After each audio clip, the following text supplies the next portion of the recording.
बात करते हैं अगर हम लोग 2008 रिसेशन की, तो यहाँ पे जो कुछ फैक्टर्स किक इन किए थे रिसेशन को, वैसे ही कुछ फैक्टर्स अभी किक इन करते हुए मुझे दिख रहे हैं। और यहाँ पे हो सकता है हमें 2021 में एक रिसेशन देखने को मिल ही जाए, और that can be A worst thing at this point of time, क्योंकि अभी दुनिया उभर रहा है कोविड के वेव से जो 2020 से शुरू हुआ था एंड पूरे दुनिया को एकदम लॉकडाउन में डाल दिया था। एंड मतलब बहुत ही सिचुएशन बुरा था। और ऐसे में यहाँ पे अब जब फाइनली सब कुछ थोड़ा थोड़ा ठीक होता हुआ दिख रहा है, मैंने काफ़ी रिसर्च करके कुछ इन्फॉर्मेशन कलेक्ट किए हैं जो आप सभी के साथ इस वीडियो में मैं शेयर करने वाला हूँ। तो स्किप मत करना इस वीडियो को। शुरू करते हैं इस वीडियो को और देखते हैं क्या क्रिटिकल पॉइंट्स है जो ट्रिगर इन कर सकती हैं 2021 रिसेशन को। तो without any further delay, let's roll the take.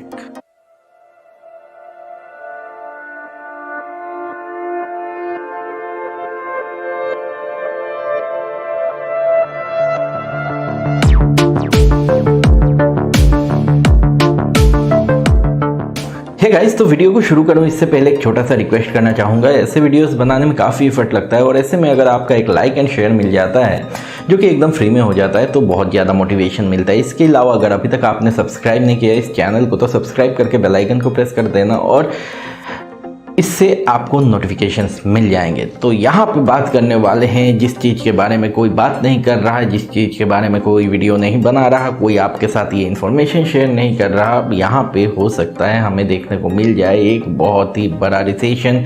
और दोस्तों ये जो है ये मैं क्लेम नहीं कर रहा, लेकिन ये कुछ डेटा के ऊपर जो डेटा पॉइंट्स हैं उनके ऊपर बेस करके मुझको जो कंक्लूजन मिल रहा है वो मैं आप सभी के साथ शेयर कर रहा हूँ। तो जो डेटा है वो मैं पहले आप सभी के साथ शेयर कर देता हूँ, उसके बाद इनको कनेक्ट करेंगे।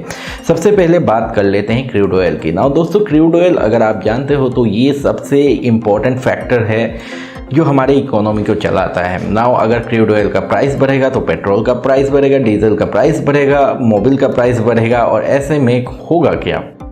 ऐसे में होगा कि ट्रांसपोर्टेशन के चार्जेस बढ़ जाएंगे। और ऐसे में होगा क्या? महंगाई जो इन्फ्लेशन हमें देखने को मिल रहा है, आज की डेट पे 100 रुपये पेट्रोल पहुंच चुका है। एंड अगर आप बात करते हो पेट्रोल की, बात मत करो यार, पेट्रोल तो हर किसी के काम में भी नहीं आता।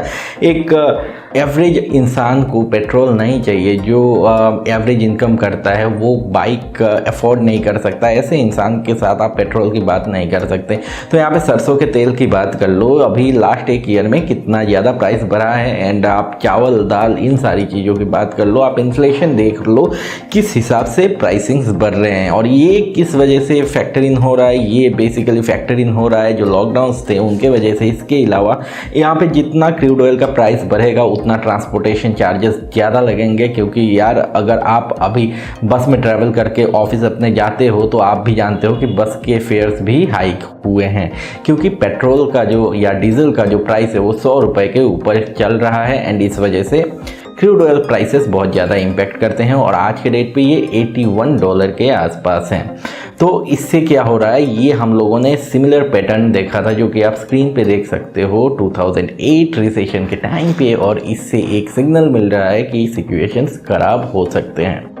नेक्स्ट चीज़ जो हम लोगों ने देखा था अभी रिसेंटली, पावर आउटेजेस। एंड इसका रीज़न क्या था? कोल शॉर्टेज, मतलब कोयला जो होता है उसकी कमी हो गई। और इसका क्या मतलब होता है? कोयले की कमी हो गई तो हमारे इकोनॉमी के पे क्या इम्पैक्ट पड़ेगा? वेल दोस्तों, अगर हम कहते हैं कि कोयला किस काम में ज़्यादातर यूज़ होता है तो वो होता है पावर जनरेशन में। ना हम लोगों ने चाइना में क्या देखा कि पावर आउटेज हो गया रिसेंटली, सारे फैक्ट्रीज को पावर सप्लाई बंद हो गए।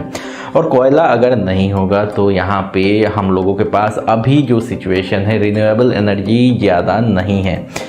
हालांकि टाटा अभी मूव करने वाला है रिन्यूएबल एनर्जी की तरफ, तो इससे फैक्टर्स चेंज हो सकते हैं, लेकिन उसमें भी टाइम लगेगा। अभी जो सिचुएशन फ़िलहाल है, हम लोग कोयले के ऊपर पूरा डिपेंडेंट हैं पावर सप्लाई के लिए। और ऐसे में अगर आज के डेट में कोयले की कमी हो जाती है तो ऐसे में पावर सप्लाई जो है उसमें इफेक्ट आएगा। और इससे सबसे बड़ा इम्पैक्ट आएगा टेक सेक्टर में, क्योंकि टेक सेक्टर जो है वो पावर के ऊपर कम्प्लीटली डिपेंडेंट है। चाहे आप मैन्युफैक्चरिंग कह लो, चाहे आप डेवलपमेंट कह लो, चाहे आप कह लो मतलब यार अगर आप कहते हो सॉफ्टवेयर डेवलपमेंट कंपनी है, इसमें क्या मैन्युफैक्चरिंग है, तो इनमें भी कंप्यूटर्स चलाने पड़ते हैं, सर्वर्स चलाने पड़ते हैं, डेटा स्टोरेज सेंटर्स चलाने पड़ते हैं, कॉल सेंटर्स के लिए उनका जो इक्विपमेंट है वो सब चलाना पड़ता है। तो ये सारी चीज़ें इम्पेक्ट उनको करेंगी, प्राइसेस हाइक होंगे, सप्लाईज कम होंगे, तो ओबियसली कॉल शॉर्टेज इम्पेक्ट करने वाला है सारे सेक्टर्स को बहुत बुरी तरीके से।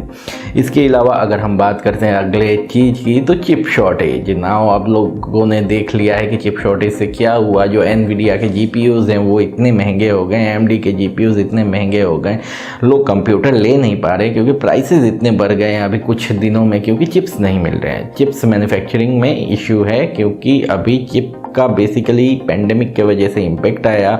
इसकी वजह से मतलब क्या हुआ कि आप वर्क फ्रॉम होम करने लगे, आप स्टडी फ्रॉम होम करने लगे, डिमांड्स बढ़ गए और सप्लाई बंद हो गया था क्योंकि Covid, pandemic, lockdown and all these things. और इसके वजह से बेसिकली जो चिप बिल्डिंग कैपेसिटी है वो तो ऑलरेडी कम हो चुकी थी। साथ ही साथ अगर आप कहते हो इस स्केल पे जहाँ पे आप देख रहे हो अभी इलेक्ट्रिक व्हीकल्स आ रहे हैं, अभी हर जगह पे जो सेक्टर्स हैं, कुछ भी सेक्टर स्मार्ट होता जा रहा है और यहाँ पे चिप्स की रिक्वायरमेंट बढ़ती जा रही है, लेकिन इस हिसाब से प्रोडक्शन करने की कैपेसिटी नहीं है। तो ये कैपेसिटी जब तक रिडीम नहीं होगी, जब तक ये कैपेसिटी एक्वायर नहीं हो जाता कि हम लोग इतना चिप बना पाए जितना हमें चाहिए, जो कि 1-2 साल लग सकता है, नए नए प्लांट्स बन रहे हैं, तो ये चिप शॉर्टेज का इशू तो रहेगा, इसे हमें फेस करना पड़ेगा। एंड इससे हमारे tech sectors and all this things में बहुत बुरी तरह से इम्पैक्ट आएगा क्योंकि बेसिकली रैम में भी चिप होता है, सीपीयू में भी चिप होता है, जीपीयू में भी चिप होता है, एक मदरबोर्ड में इतने हज़ारों चिप्स होते हैं। इसके अलावा अगर आप कहते हो इलेक्ट्रिक व्हीकल्स में प्रॉब्लम्स आएंगे और इलेक्ट्रिक व्हीकल्स के प्राइसेस हाइक होंगे या प्रोडक्शन कम होंगे, जैसे टाटा के साथ अभी हुआ है, इन लोगों के कार्स के लिए चिप्स नहीं मिल रहे हैं जिसके वजह से टाटा का शेयर धरास से गिर गया था टाटा मोटर्स का। अभी तो चलो बहुत ही अच्छा परफॉर्मेंस दे रहा है, लेकिन ये न्यूज़ क्रैश होते ही मतलब लिटरली शेयर के वाट लग गए थे। तो ये चिप शॉर्टेज बहुत बुरी तरीके से इम्पेक्ट करने वाला है हर एक सेक्टर को जो स्मार्ट इक्विपमेंट पे डिपेंड करता है। अगर आप देखते हो आज के डेट पे पेट्रोल कार्स भी यूज़ करते हैं चिप्स को।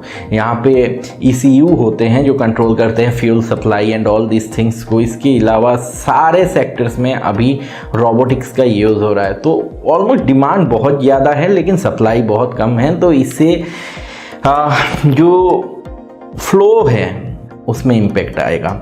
इसके अलावा अगर हम देखते हैं सबसे बड़ा फैक्टर यहाँ पे USD एंड INR, मतलब यूनाइटेड स्टेट्स डॉलर, USD और इंडियन करेंसी, इन दोनों का अगर कंपैरिजन हम लोग देखते हैं तो USD जो है वो ऑलरेडी स्ट्रॉन्ग होता जा रहा है। मतलब USD उस लेवल पे पहुंच गया है जहां पे इंडियन जो करेंसी है वो बहुत ही वीक दिख रही है। और इसके वजह से अगर आप कहते हो तो प्राइसेस भी चीज़ों के बढ़ रहे हैं, जैसे क्रूड ऑयल प्राइसेस बढ़ रहे हैं, तो इंडिया को जितना पहले पे करना पड़ता था उससे ज़्यादा अभी पे करना पड़ रहा है क्रूड ऑयल खरीदने के लिए। और इसके वजह से ओबियसली ये बियर कौन करेगा, ये बियर कंपनीज करेंगी एंड कस्टमर्स करेंगे। एंड क्या इस लॉकडाउन पेंडेमिक के बाद companies and people, normal people capable हैं इस चीज़ को हैंडल करने के लिए? मतलब ऑल इन ऑल अगर इंडियन करेंसी कमज़ोर हो रहा है USD के आगे, तो क्या इंडियन कंज्यूमर जो है वो इतना पे कर सकता है चीज़ों को, मतलब अफोर्ड करने के लिए? यार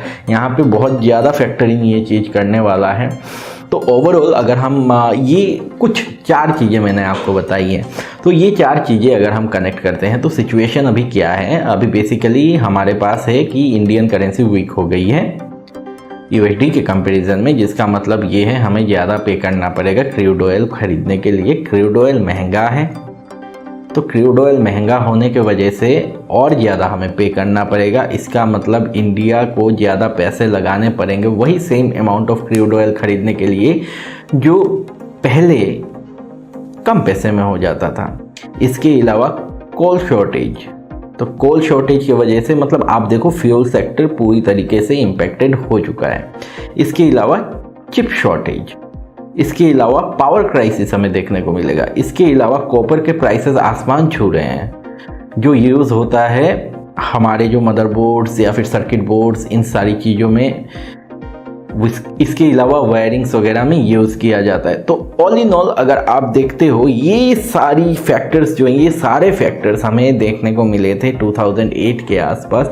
यही सिचुएशन हो रहा था एंड ट्रिगर हुआ था एक बहुत ही भयंकर वाला रिसेशन ना। आज के डेट पे इन्फ्लेशन इस लेवल पे पहुंच गया है कि नॉर्मल इंसान बहुत सारी चीज़ें अफोर्ड नहीं कर सकता। हालांकि इस पॉइंट ऑफ टाइम में इस चैनल पे ये चीज़ कहना कि इन्फ्लेशन हाई है ये completely out of tech term हो जाता है, लेकिन यहाँ पे टेक में अगर हम घुसते हैं फिर भी टेक में भी इन्फ्लेशन इम्पेक्ट करेगा, क्योंकि लोगों को सैलरी हाइक लगेगी अगर इन्फ्लेशन बढ़ेगा, वरना लोग आम लाइफस्टाइल को भी